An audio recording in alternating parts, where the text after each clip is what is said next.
सैनिक बाबा साहब की जयंती बना रहे हो ना? उनके बारे में थोड़ा बहुत पता है क्या? इस देश का संविधान लिखा उन्होंने, कॉन्स्टिट्यूशन। कॉन्स्टिट्यूशन? कॉन्स्टिट्यूशन का स्पेलिंग भी लिखने आता है क्या तुझे? एक जय भीम कहने की औकात नहीं है तुम्हारी।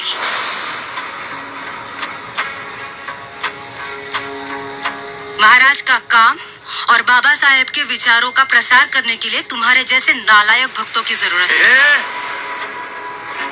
सुन रहा हूं तो ज्यादा बोलने का नहीं। हाथ नीचे रख, नहीं तो सबके सामने कान के नीचे बजाऊंगी। तुझसे डरती नहीं हूं मैं, गुलामों से डर नहीं लगता है मुझे। नमस्कार, आप देख रहे हैं द जनता लाइव और मैं हूं आपके साथ नलिनी। एक मूवी जिसने इतिहास बदल के रख दिया, या यूं कहें कि आज़ादी के 38 साल बाद एक ऐसी मूवी आई, एक ऐसी फिल्म आई पर्दे पर जिसने भूचाल मचा दिया। जयंती शब्द की बात करें तो या तो शिवाजी महाराज या फिर बाबा साहेब अम्बेडकर की जन्म तिथि की बात होती है। जयंती नाम की एक मूवी मराठी में आई, पर्दों पर उतारी गई। कोरोना काल के बाद ये पहली मूवी थी जो पर्दों पर उतारी गई। उसके बाद ये मूवी देश ही नहीं बल्कि प्रदेश में भी, जगह जगह विदेशों में भी खूब नाम कमाया, अवार्ड कमाया। अब इस मूवी के बारे में ज़्यादातर बात करने के लिए हमारे साथ जुड़े हैं मूवी के निर्देशक शैलेश जी, और एक तरफ मेरी ओर हैं दाहिनी हाथ पे मूवी के एक्टर ऋतुराज जी। ऋतुराज जी, मूवी में क्या नाम है आपका? संत्या नाम है। हाँ, एकदम लोफर माफिक दिखाए गए हैं आप। हाँ, बिल्कुल राउडी। सर, पहला सवाल आपसे लेना चाहूंगी, किसी भी मूवी को जब हम सोचते हैं पर्दे पे उतारने का तो सबसे पहले हमारे दिमाग में आता है कि हमारे दर्शकों को पसंद आएगी या नहीं आएगी। अम्बेडकरवादी इस विचारधारा को आपने साक्षात पर्दों पे उतारा है। पहली बार ऐसा हुआ है कि सिनेमा घर में एक इस तरीके की मूवी आई, मराठी में वो आई, उसने बहुत नाम कमाया और इतना अच्छा नाम कमाया कि अब उसे हिंदी में अमेज़ॉन प्राइम पे लाया गया। कैसा महसूस हो रहा है? मुझे लगता है कि जिस उद्देश्य से हमने फिल्म बनाई थी और जो मेहनत उस फिल्म को बनाने में गई है, अब जब हिंदी में ज़्यादा लोगों के सामने वो फिल्म आ रही है तो मुझे लगता है कि हम कहीं ना कहीं उसमें सक्सेसफुल हुए हैं। मराठी में जब ये फिल्म महाराष्ट्र में लगभग 150 थिएटर में हमने रिलीज़ की थी तो काफ़ी अच्छा रिस्पांस मिला था, और उसी को देखते हुए जो डिमांड थी कि हिंदी में हमने करना चाहिए, हिंदी में हमने लेके आए। और अभी 12 तारीख से जो एक वापस एक सोशल मीडिया पर जो डिस्कशन शुरू हुआ है, लोग फिल्म देखकर जो व्यक्त हो रहे हैं, तो वो सुनकर हमें लग रहा है कि जो इंटेंशन था, जो ऑब्जेक्टिव था हमारा, वो पूरा हुआ है। 12 नवंबर 2021 में ये पहली बार पर्दे पर उतारी गई। गल्फ कंट्रीज़ में भी मूवी को चलाया गया, अमेरिका, ऑस्ट्रेलिया, कनाडा और साथ साथ कुवैत जैसे देशों में। जहां जितने शो लगाए गए सारे ही शो हाउसफुल थे। एक सवाल जो है वो उभर के आता है कि पहली बार एक ऐसी मूवी जिसने SC, ST, OBC, मुस्लिम सारे समुदाय के लोगों को एक कहते हैं गठित तौर पर दिखाया, एक किरदार में पिरोया। कैसा लगा आपको उस किरदार को दिखाने में, और क्या कहीं कोई मुश्किल आई इस तरीके की स्क्रिप्ट पास करने में? फिल्म की स्क्रिप्ट लिखने में काफ़ी समय लगा जी। कई लोगों से मिलकर बातचीत हुई। मेरा खुद का जो ऑब्जर्वेशन था, मैंने खुद 10 साल मीडिया में काम किया है, तो मीडिया में रहते हुए समाज को देखने का एक ज़रिया होता है हमारा जी। और उसी के बेसिस पर ये सारे कैरेक्टर्स, ये कहानी बनी, और लोगों से बात करते करते उसको और रिफाइन करना पड़ा, वो हुआ। लेकिन अब जब लोग देखकर, या खासकर वो लोग जो समाज में काफ़ी काम करते हैं, जो कैरेक्टर आपने माली सर का देखा है पर्दे पे, ऐसे माली सर समाज में बहुत होते हैं। उन लोगों से जब ये सुनने को मिलता है कि बहुत रियलिस्टिक लग रहा है सब कुछ, कहानी बड़ी ओरिजिनल लग रही है। कहते हैं कि संत्या की जो जिंदगी, जो जीवन में बदलाव था, उसमें माली सर का बहुत बड़ा हाथ था, क्योंकि मैंने खुद भी मूवी देखी है। तो उन लोगों से जो काम करते हैं, उन लोगों से ये पीठ थपथपाना कि काफ़ी सब कुछ रियल लग रहा है, क्योंकि उन लोगों ने, अगर उन्हें पसंद नहीं आया होता कि यार ऐसे नहीं होता है, आपने ये गलत दिखाया है, तो शायद हमें लगता कि कुछ कमी रह गई है। लेकिन अब जब वो उनकी तरफ से प्रशंसा हो रही है तो मुझे लगता है कि काफ़ी लेवल तक हमने काम किया है। हाँ, तो संत्या भाऊ, क्या कैसा तुम ये ट्राई कर रही हो मराठी सीखने का? अभी हाल फिलहाल में 2-4 शब्द सीखे हैं कि वसा वसा तो जब आपके पास किसी भी हीरो के पास सबसे पहले जब स्क्रिप्ट आती है तो वो मूवी तभी वो डिसाइड करता है कि उसे मूवी करनी है नहीं करनी है जब उसे स्क्रिप्ट में लगता है कि भाई जोरदार स्क्रिप्ट है।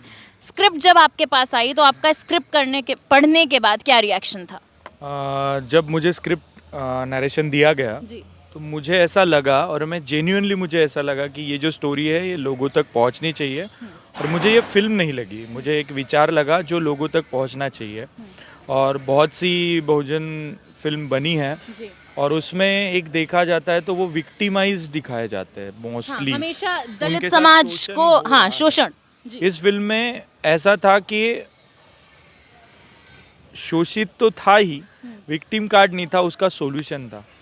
ये सबसे बड़ी बात थी इस फिल्म में कि अगर आपके साथ कुछ हो रहा है ऐसा कुछ तो उसका सॉल्यूशन क्या हो सकता है। आपको एजुकेशन है, उसके बाद सोशल इमेंसिफिकेशन है, एवरीथिंग था। तो मैं बोला कि इससे अच्छी स्क्रिप्ट क्या हो सकती है यार। चलने दो। बिल्कुल बिल्कुल। पहली मूवी और धमाका मचा दिया आपने। महाराष्ट्र से लेके अब कह दें कि हिंदी सिनेमा तक आप धमाका मचाने वाले हैं। हाँ बिल्कुल बिल्कुल मचाएंगे। और क्योंकि और ऐसे ही लोगों की स्क्रिप्ट लेके आएंगे तो शायद कंटेंट अगर अच्छा रहा जी। तो लोग ही हमारे लिए धमाका मचा रहे हैं। क्या जानते हैं आप अंबेडकरवादी सोच के बारे में? क्या जानते हैं आप शिवाजी महाराज के बारे में? ये डायलॉग जो है पल्लवी जी बोलती नजर आई हैं आपसे मूवी में संध्या से कि बताओ क्या जानते हो, कितना पढ़े लिखे हो। तो वो जो सीन था वहीं से उसकी जिंदगी बदली। Of course. आपका ऋतुराज से जो संध्या तक का सफर था उसके बारे में हमें बताइए। मैं तो कहना चाहूँगा कि ये फिल्म में जो संध्या ने किया है, संध्या ने जो संतोष तक पहुँचा है, एक लेवल होती है हर आदमी की, यहाँ से यहाँ तक जाते हैं और वो सक्सेस भी वैसे ही नापा जाता है। दिस इज़ रियली संध्या जो है वो संध्या से संतोष जो हुआ वो ज़ीरो से हीरो होना एक बहुत बड़ी बात है।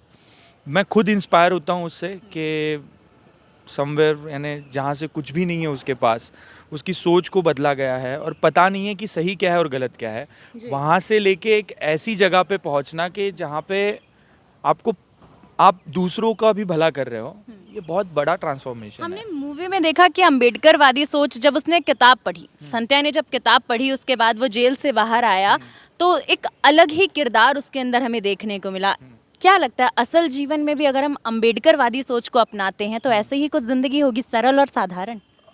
सरल और साधारण लोगों को लगेगी, पर अगर आपने वो सोच अपनाई, उनके बारे में पढ़ा और वो क्या कहना चाह रहे हैं, डॉक्टर बाबा साहब आम्बेडकर बोलो या फिर छत्रपति शिवाजी महाराज, इन ज्योतिबा फुले, जितने भी महामानव हैं, इनकी अगर आपने सोच को पढ़ा ना तो मैं कहता हूँ कि ये सबसे बड़ा मोटिवेशनल और इंस्पायरिंग पाथ है कि आपको बस उस राह पे चलना है और आपको जहाँ तक आप पहुँच सकते हैं आप पहुँच सकते हैं। This is the success road कि उनको बस अगर आपको समझी वो सोच तो आप वहाँ तक पहुँच सकते हैं।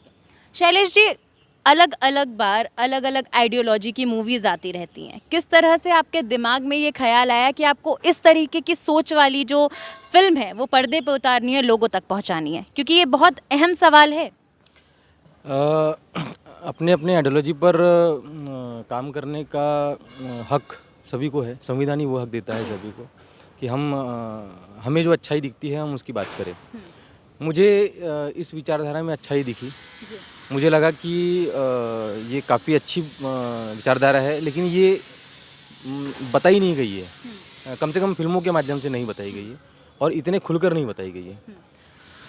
हम लोग किसी भी महामानव का, फिर वो फुले साहब हो, शिवाजी महाराज हो या बाबा साहब हो, उनके तस्वीरें टांग देते हैं घरों में, पुलिस स्टेशन में, कोर्ट में, लेकिन तस्वीरें टांगने से मुझे नहीं लगता कि उनके बारे में लोगों को पता चलेगा।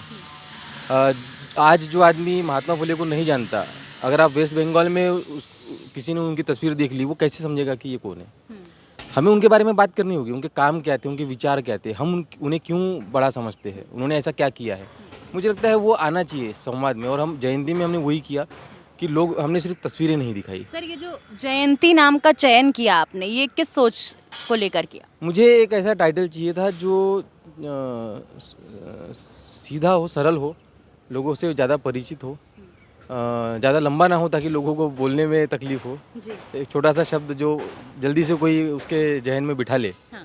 तो और ये बहुत एप्रोप्रिएट था फिल्म के कहानी के हिसाब से। आपने एक शब्द की बात की, आपने कहा कि आपकी ही बातचीत से एक सवाल निकालती हूँ। आपने कहा कि अलग अलग फिल्मों में हमें देखने को मिलता है जितने भी हमारे महापुरुष हैं उन लोगों की तस्वीरें टंगी होती हैं पीछे, लेकिन पहली बार एक ऐसी मूवी आई 38 साल बाद की जिसमें बाबा साहेब की तस्वीर संध्या के घर में टंगी मिली। संध्या के हाथ में किताब दिखी, पूरी अंबेडकरवादी विचारधारा उस मूवी में देखने को मिली। इस तरह से पर्दे पे आपने इस मूवी को उतारा, उसके बाद लोगों के किस तरीके से रिएक्शंस आए? क्योंकि पहले के तो आए ही आए, मूवी के बाद किस तरह से बदलाव आए वो जानना चाहती हूँ।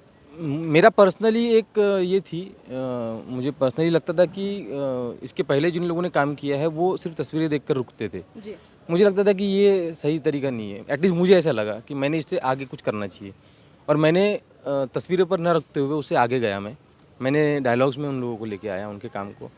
और फिल्म रिलीज़ होने के बाद में जब लोगों के फीडबैक्स आए तो लोगों का ये कहना था कि इस तरीके का कंटेंट हमने एक्सपेक्ट ही नहीं किया था जी। कि आप इतने खुलकर कैसे बात कर सकते हैं। हाँ। और इतना खुलकर बात करके भी आपकी फिल्म सेंसर से निकल गई, हम तक आई। सेंसर से निकल गई। और मज़े की बात यह है कि कल पूरी रात मैंने निकाल दी ये ढूंढने में कि कोई एक क्रिटिक्स मुझे मिल जाए जिसने खिलाफत की हो, क्योंकि पत्रकार तो भाई हर पहलू की बात करता है। तो मुझे चाहिए था कि कोई क्रिटिक्स हो और मैं एक सवाल निकालूं, लेकिन एक क्रिटिक्स नहीं था सर, ये बहुत बड़ी बात है। ये आप हमारे जितने भी वीडियोज़ है यूट्यूब पर या फेसबुक पर जो पोस्ट है उसमें भी आप कमेंट्स पढ़ेंगे तो निगेटिव नहीं है। हाँ। लोगों को शायद नहीं दिखा वो। या तो मुझे लगता है कि ये हमारी कामयाबी है और ये पूरी टीम की कामयाबी है कि उन्होंने एक ऐसी फिल्म लेके आई है जो लोगों को उसमें जो मिला वो दूसरी फिल्मों में नहीं मिल रहा था। जी।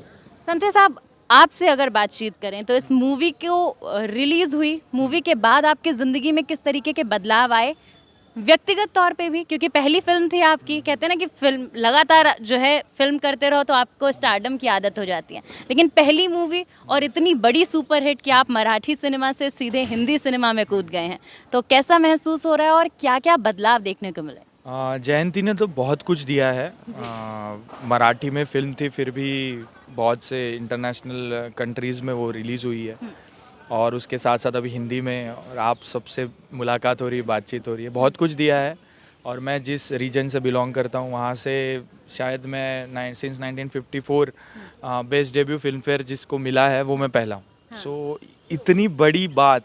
और हमेशा डायरेक्टर सर हमारे बोलते थे कि अब हम अगर यहाँ पे आए हैं तो अपना नाम रजिस्टर करके रखना पड़ता है। कर तो लिया रजिस्टर। हाँ, तो वो एक फीलिंग जो है वो जयंती ने दी है मुझे। पहली मूवी अवार्ड विनिंग। अब घर वाले किस नज़रिए से देखते हैं? जब एक्टर बनना था तो घर वालों ने सपोर्ट किया था? हाँ, सपोर्ट इन द सेंस, हाँ तुझे जो करना है वो कर बोला था। वो हमारे पीछे थे। वैसे मैं तो इंजीनियरिंग किया और एमटेक भी किया उसी के वजह से कि घर वालों ने बोलना नहीं चाहिए, देखो आपको जो चाहिए वो मैंने किया है, अभी मुझे जो चाहिए वो मैं कर रहा हूँ। अच्छा, मतलब बरोबर है कि आपको इंजीनियरिंग मांगता था तो अपन किया, बट अब अपन को एक्टर बनना है तो अपन मुंबई में घर बनाएगा। बिल्कुल, तो वैसे हमने किया। पर जो उपलब्धियां है, और स्पेशली मुझे याद है वो किस्सा जब मेरे पिताजी ने फिल्म देखी थी और उन्होंने देखने के बाद सबसे पहला फ़ोन शैलेश जी को किया था, क्योंकि इस फिल्म में जो माली मास्टर जी जो है उनका जो किरदार है वो एक शिक्षक का किरदार है और मेरे पिताजी शिक्षक है। तो उन्हें पहली बार ऐसा लगा कि किसी शिक्षक की वजह से भी सोसाइटी में इतने बदलाव आ सकते हैं, ये उन्हें महसूस हुआ। और उनकी तो मेरे प्रति देखने की नज़रिया ही चेंज हो गया अभी, तो बहुत बड़ी बात है। तो ये थी हमारी बातचीत जयंती फिल्म के निर्देशक और उसके हीरो से। उनसे हमारी बातचीत हुई। एक चीज़ जो पूरी मूवी में हमने उभर के देखी है वो है शिक्षक। एक शिक्षक समाज को बदलने की दम रखता है। ऐसी ही एक शिक्षिका हमारे बीच मौजूद थी, माता ज्योतिबा और माता सावित्री और उनके पति, जिन्होंने समाज को शिक्षित करने के लिए बड़े बड़े कदम उठाए। माता सावित्री ने अपनी ज़िंदगी दी समाज सेवा में। बाबा साहेब की बात करें तो बाबा साहेब ने समाज के लिए हर तरह से कर्मठ होकर कार्य किए। और बात अगर छत्रपति शिवाजी महाराज की जाए तो उनका भी बहुत बड़ा योगदान रहा हर तरीके से समाज में। तो कुल मिलाकर पर्दे पर दो महान भावों की स्मृतियां उतार देना इतनी खूबसूरती से जयंती में।